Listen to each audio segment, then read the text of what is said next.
जब तुम अपनी जगह सही हो और कोई तुमसे थोड़ा सा ज्यादा सक्सेसफुल इंसान जरा सी बात पर तुम्हें ऐसे बोले, औकात क्या है तुम्हारी, शक्ल देखिए कभी अपनी, तुम इसी लायक हो, यही तुम्हारी जिंदगी है, यही है तुम्हारी असली औकात। और जब तुम उसके मुंह से असली औकात वर्ड सुनो, तब उसी वक्त तुम उसके मुंह पे कुछ मत बोलना।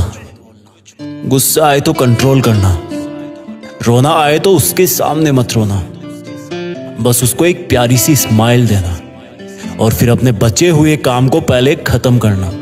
जब तुम्हारा काम हो जाए उसके पास दोबारा जाना, वो तुम्हें देख के फिर आग बबूला हो जाएगा, तब उसको फिर एक स्माइल देना और तब उसको बोलना, आप सही कह रहे हो सर, क्योंकि अभी आपका टाइम है, मैं जा रहा हूं अपना टाइम हासिल करने। और हाँ, कभी फ्यूचर में माफी मांगने का मन करे तो मत मांगना, क्योंकि मैं आपको माफ कर चुका हूं।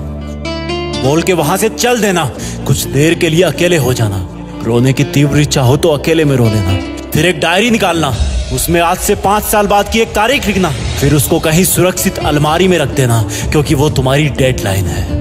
और फिर तुम अपने आप पर एक तिलक लगाना कि अब मैं दिखाऊंगा कि मेरी औकात क्या है, मुझे किसी और से नहीं खुद से लड़ना है, आज से मेरी खुद की कठिनाइयों के विरुद्ध जंग चालू है। और एक दूसरा कागज निकालना, उसमें लिखना कि तुम्हें ऐसा दिन देखने को क्यों मिला, ऐसा क्या था जो ऊपर वाले ने उसको देके नीचे भेजा और जो तुझको नहीं दिया। तब तू पाएगा कि तू उससे किसी मायने में कम नहीं है, बल्कि अपनी औकात सुनकर तू उससे भी बेहतर हो गया है, क्योंकि वही गुब्बारा ऊपर उड़ता है जिसमें गर्म हवा भरी होती है। अब ये तेरे अंदर की आग तुझे ऊपर उठाएगी। अगर उसने तुमसे कभी पास में ये भी कहा कि मेरे पास 40 लाख की कार है, तो मन में सोचना कि मेरे पास 40 लाख की कार आना तो शायद मुश्किल है, लेकिन मेरे पास 40 करोड़ का पर्सनल प्लेन जरूर आएगा। अगर उसने तुमसे कभी पास में ये भी कहा कि शक्ल देखिए अपनी, तो मन ही मन मुस्कुरा के बोलना कि अब मेरा चेहरा मेरा ब्रांड बनने वाला है। अगर वो बोले कि तुम लाइफ में कुछ नहीं कर सकते, तो मन ही मन दिलासा देना कि मैं कुछ करूं या ना करूं, तुम कभी आके मेरे से माफी जरूर मांगोगे। उसको कुछ बोलना नहीं, कुछ करना नहीं,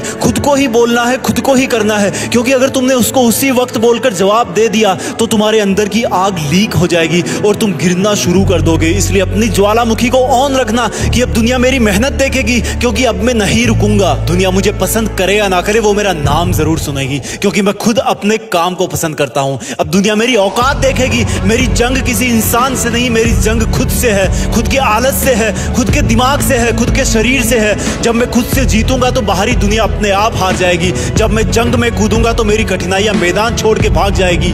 इस शहर से डरना मत मुसाफिर, यहाँ ठोकर खाते रहने पर ही मंजिल मिलती है। यहाँ कई तुम्हें तुम्हारी औकात दिखाएंगे, लेकिन तुम उनसे लड़ना मत, अपनी एनर्जी वेस्ट करने के लिए उन पे चढ़ना मत। ठान लेना कि बात से नहीं काम से जवाब दूंगा, गुस्से से नहीं डराऊंगा उसको तो मैं इमोशनल करके रुलाऊंगा। जब मेरी औकात दिखाने वाले को एहसास होगा कि उसने कितनी बड़ी भूल की थी, और फिर 5 साल बाद तुम्हारी औकात दिखाने वाला इंसान उस शहर के मेन चौराहे पर लाल बत्ती पर रुकेगा, तब उसके बराबर एक सुपर लग्जरी कार आके खड़ी होगी। वो जब उसकी तरफ देखेगा तो शीशे से कुछ ना दिखेगा उसको, फिर एकदम से उसका ध्यान कार से ऊपर होते हुए पास की एक तगड़ी बिल्डिंग पर जाएगा। उस पर वो एक बहुत बड़ा 40 बाई 30 का पोस्टर देखेगा, उसे कुछ हल्का हल्का याद आएगा। तब उसकी मेमोरी में औकात वाला दिन फ्लैश मारेगा। तब वो अपना शीशा नीचे करेगा, ये कंफर्म करने के लिए कि ये पोस्टर उसका नहीं हो सकता, लेकिन तसल्ली नहीं मिलेगी। तब तुम अपनी गाड़ी का शीशा नीचे करना और जोर से बोलना, थैंक यू सर, अगर आपने मुझे मेरी औकात उस दिन नहीं दिखाई होती ना, तो आज मैं अपनी असली औकात पर नहीं आ पाता। तब तक ग्रीन लाइट हो जाएगी, तुम शीशा चढ़ाना और चल देना। ऐसा कैसे हुआ? क्योंकि तुमने बात से नहीं मेहनत से अपनी औकात बनाई। तुमने दिन में सोकर नहीं रात में जगकर अपनी औकात बनाई। तुमने अपनी सफलता का थप्पड़ मारा उसे। तो आज से लड़ाई वड़ाई बंद, सिर्फ मेहनत और सिर्फ मेहनत, क्योंकि असली औकात लड़ने से नहीं मेहनत करने से है।